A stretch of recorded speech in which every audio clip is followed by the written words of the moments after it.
Bonjour à tous et bienvenue sur la télévision du Machon Meir. Aujourd'hui, nous recevons le professeur et historiosophe biblique Roni Akrish. Bonjour. Shalom David.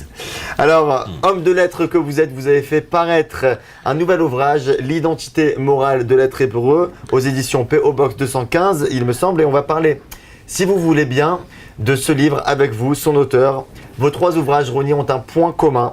Dans le titre de chacun d'eux, on y retrouve le mot hébreu. Vous avez toujours cette phrase en bouche, connaître et faire savoir cet hébreu qui se cache dans le juif que nous sommes. En quelques mots, pourquoi le sens des mots, surtout celui d'hébreu, vous obsède plus que le mot juif? D'abord parce que je pense que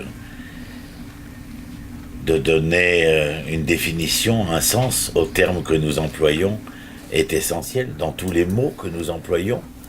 Le terme hébreu, et ce n'est pas moi qui l'ai inventé, c'est un terme biblique venant affirmer, à mon humble avis, non seulement une identité nationale, mais aussi un idéal national. Je pense que l'hébreu, dans son étymologie hébraïque, ivri, a pour racine Aïn Betresh, qui a comme occurrence une triple occurrence. Celle de Havar, le passé, celle de Hover, traversé, et celle de Oubar, le fœtus. C'est comme si on m'interpellait à travers ces occurrences. C'est-à-dire que si un terme est polysémique, il doit être capable, à travers ces occurrences rassemblées, eh bien, de me définir ce vers quoi il veut me faire tendre. Le passé sont les leçons que nous tirons du passé, seulement parce que nous sommes connaisseurs et connaissants du sens des leçons du passé, nous pouvons traverser les méandres de l'histoire et nous sommes les témoins de ce fait que, ayant tiré les leçons du passé qui nous ont permis de traverser l'ensemble des méandres de l'histoire, et bien voilà que nous renaissons comme un phénix de ses cendres. Alors je serai beaucoup plus, vitaliste, dans le sens où je parle du fœtus, c'est-à-dire de cet être à même de naître. Alors l'hébreu est fondamental parce que je pense que Israël aujourd'hui, dans l'identité nationale qui est la sienne, eh bien tente à vouloir révéler l'hébreu qui se cache dans le juif que nous sommes. En clair, je pense que le juif est une identité de l'exil, une identité du passé, et quelque chose que nous devons être capables de réhabiliter afin de lui donner toute sa transcendance première à travers la terminologie du terme hébreu. Aussi surprenant que cela puisse paraître, Roni, le premier thème dont vous parlez dans votre livre, sur le plan de l'identité morale, c'est l'enrôlement dans l'armée israélienne de Tsahal. Quand on parle d'armée, Roni, on pense à guerre, meurtre, sang, bref, un champ lexical qui ne nous fait pas penser à des choses sereines. Pourquoi associer la morale à une armée ? Parce que je ne suis pas un militariste né. J'ai d'ailleurs une histoire militante politique en France qui vient démontrer mon attachement et mon identification à cet antimilitarisme, le militarisme auquel j'ai été confronté en tant que soldat et officier de l'armée israélienne m'a fait comprendre ô combien la définition même de l'armée d'Israël, l'armée de défense d'Israël. Je n'ai aucune volonté d'être hégémonique, ni d'être belligérant, mais j'ai la volonté de vouloir défendre ceux qui, pour une raison ou pour une autre, non seulement m'ont agressé, et ont voulu me transgresser dans l'identité qui était la mienne, au cours d'une histoire où je n'avais pas les moyens de pouvoir me défendre, mais aujourd'hui, cette capacité m'étant donnée, alors je suis capable de faire valoir, bien entendu, que les Josué, qui est le premier symbole guerrier de l'histoire biblique, est un homme qui est dans l'introspection, qui est dans l'intériorité, qui est dans la recherche profonde de l'identité hébraïque, auquel il est très attaché. Il est le rescapé de cette sortie d'Égypte avec son compère Caleb Ben Yefouné, les seuls d'ailleurs, et parce qu'ils sont les seuls à avoir connu le passé, en avoir tiré les leçons, ils vont faire traverser le Jourdain au peuple, et pour faire traverser ce Jourdain, eh bien oui, il y a d'un côté l'ordonnance de devoir s'installer sur cette terre, avec les contraintes guerrières qui vont être employées, mais Josué sera celui qui enverra 3 télégrammes, si je peux m'exprimer ainsi. Sachez que nous venons ici, nous y installer, y habiter, comme aujourd'hui. Nous ne voulons aucun mal à personne, mais nous vous demandons de nous laisser place, de pouvoir nous affirmer, nous réaliser sur ce terroir-là. On la provoque du coup la guerre. Il y a, en tout cas dans l'histoire biblique, bien sûr, une réaction belligérante de la part des peuples qui y résident. Mais je dis que la conduite d'Israël durant les guerres ne doit pas être la conduite des hommes au cours de ces guerres, et qu'il y a de la part d'Israël une exigence inscrite hier mais redevable aujourd'hui d'une identité morale, même dans le guerrier que nous devenons, dans le soldat d'aujourd'hui. Alors je commence avec cela, oui, parce que d'abord, l'homme juif devenu Israël, à même d'aspirer à l'idéal d'Hébreu, est un homme qui, dans le concret, doit pouvoir réaliser cette identité morale de l'être hébreu. Alors pour être un homme avec une identité morale pleine, il faut acquérir certaines valeurs, des connaissances et des expériences. On en a déjà parlé donc avec l'armée, mais c'est aussi, vous en parlez dans votre livre, de la relation avec autrui, de la connaissance de la Torah, des valeurs humaines. Y a-t-il un ordre particulier à suivre, un mode d'emploi? Je dirais que l'ordre ordonnancé, alors ordonnancé, c'est toujours pas un ordre, hein. L'ordonnance du médecin ou l'ordonnance divine est une recommandation. On en avait parlé ensemble, je crois, dans une émission précédente. Je crois que la recommandation première, c'est cette altérité dont notre cher et regretté maître Emmanuel Lévinas en fera son point d'orgue. Cette altérité, c'est aussi ce que dit le Maharal de Prague. Si à la base du triangle, qui est le dessin existentiel chez le Maharal, il y a cette relation de nivra à nivra, c'est-à-dire de créature à créature, là se pose le fondement, les fondamentaux de la relation à l'éternel, c'est-à-dire au Boré. Nivra vers le Boré. Donc oui, il y a un ordre. L'ordre commence par la relation que j'ai avec l'homme. Le premier homme, c'est moi. Hein, c'est la question d'ouverture du Tanakh, Hayeka. Hein, ce n'est pas où es-tu, mais qui es-tu, bien entendu, qu'on ne se trompe pas sur la traduction. Qui es-tu? Donc la première recherche d'altérité, elle est vis-à-vis de moi, ensuite de mon prochain, et à partir de là, bien entendu, l'élaboration du couple, de la famille, de la tribu, du peuple, de la nation, et nous irons bien plus loin, puisque le message d'Israël, rédempteur, salvateur, n'est pas pour Israël seulement, mais s'il se révèle possible chez Israël, c'est afin de mieux se révéler à travers la rédemption de l'humanité, de l'univers, du cosmos, comme dirait le Rav Kook dans Orot HaTshuva, c'est-à-dire de réétablir l'harmonie de ce monde. Dans votre ouvrage, vous parlez de valeurs universelles comme l'amour, mais alors cette identité morale dont vous parlez ne concerne que le juif, l'être hébreu, comme vous l'indiquez dans son titre. Pourquoi? Et pourquoi ça ne concernerait pas tous les hommes?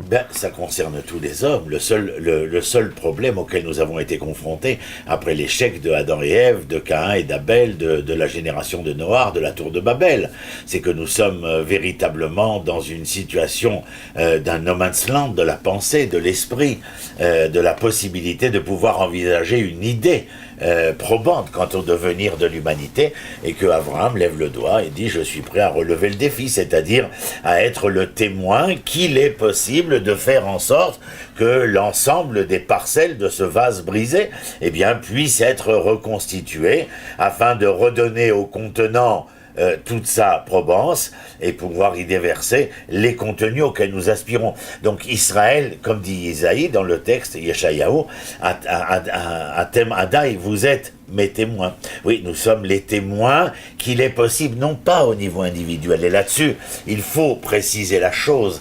Israël est un cas particulier parce qu'il ne vient pas faire référence à l'esprit salvateur et rédempteur de l'individu, non point.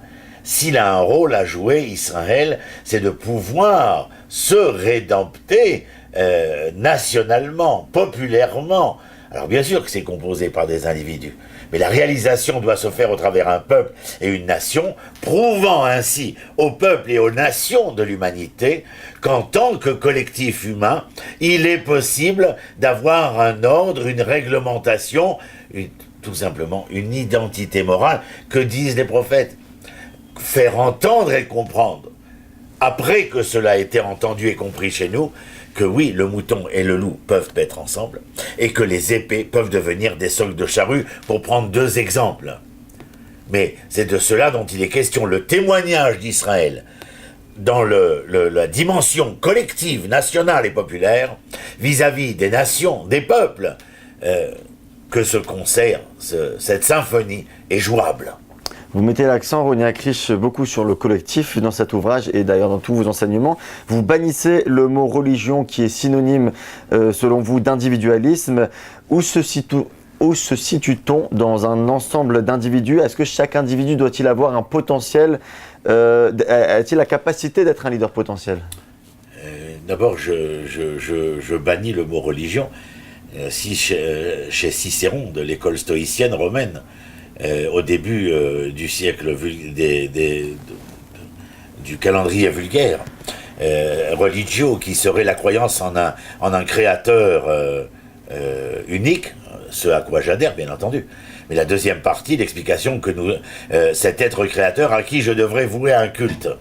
Le peuple d'Israël ne voue pas de culte à l'Éternel. Il sert de témoin au projet divin créateur. Ani lo oved l'Hachem, ani oved et Hachem. C'est-à-dire que je sers ici les intérêts créateurs du divin, et ceci doit se révéler à travers ma conscience, ma constance et ma consistance dans l'expérience du vécu qui est le mien. Et dans ce cadre-là, bien entendu, eh bien, il y a un point essentiel, si vous voulez, le point d'Archimède, en fin de compte, à partir duquel nous pouvons penser à la salvation de l'humanité, si Israël est capable, en tant qu'individu, de savoir qu'il n'a rien d'individuel, mais qu'il est l'individu à même de se réaliser pour mieux se concentrer dans la construction mosaïque, c'est intéressant le terme, la construction mosaïque de l'image d'Israël, à même d'être, lorsqu'elle se réalise, tout ou partie de la mosaïque de l'humanité, de l'univers, du cosmos, comme je disais précédemment. C'est-à-dire que la religion individuelle, elle sert à je ne sais quelle croyance salvatrice d'un monde futur, de vierge, ou de je ne sais quel rêve transcendant. Le peuple d'Israël, lorsque l'Éternel dit « Si vous suivez mes lois, vous suivez mes lois, accomplissez mes commandements », qu'est-ce qui est écrit? Je vous donnerai la pluie en son temps. En son temps. C'est-à-dire qu'il y a ici une révélation de l'importance cardinale de l'immanence de l'existence. Et je ne suis de l'existence humaine, ici, Israël, mais à travers Israël, nous l'avons dit, de l'humanité. Et je ne crois pas que la religion qui nous a servi à survivre dans les méandres de l'exil, au moment du retour, peut être probante. Ce dont il est question, c'est de la Torah, non plus de religion.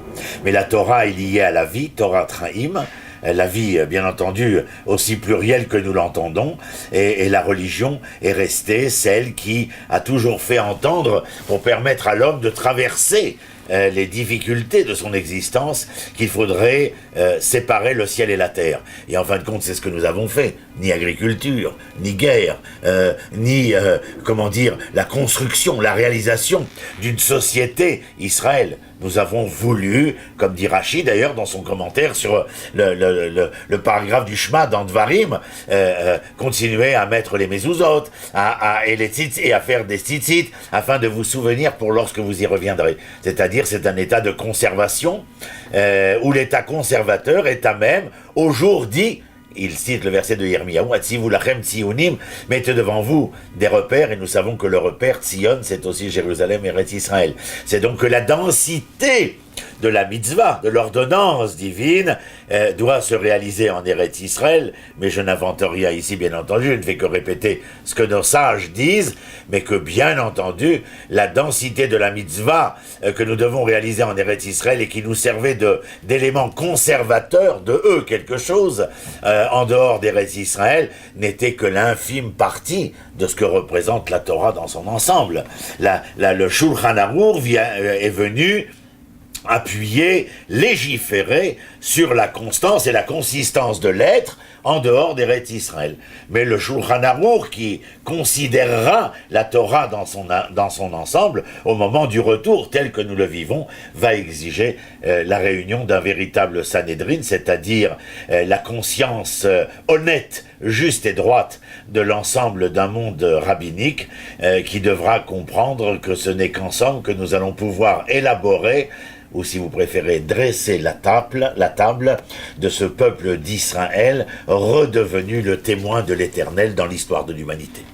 Voici votre dernier ouvrage, l'identité morale de l'être hébreu, préfacé et illustré par le Rav Yoel Benaroche, que l'on salue d'ailleurs et que l'on retrouve également sur notre antenne du Machon Meir. Merci beaucoup, Roni Akrish. On se retrouve très bientôt pour une prochaine émission. Passez une très bonne journée. N'oubliez pas de commenter, suivez-nous sur les réseaux sociaux, sur YouTube, sur Facebook et sur le site internet du Machon Meir. Au revoir, à très bientôt.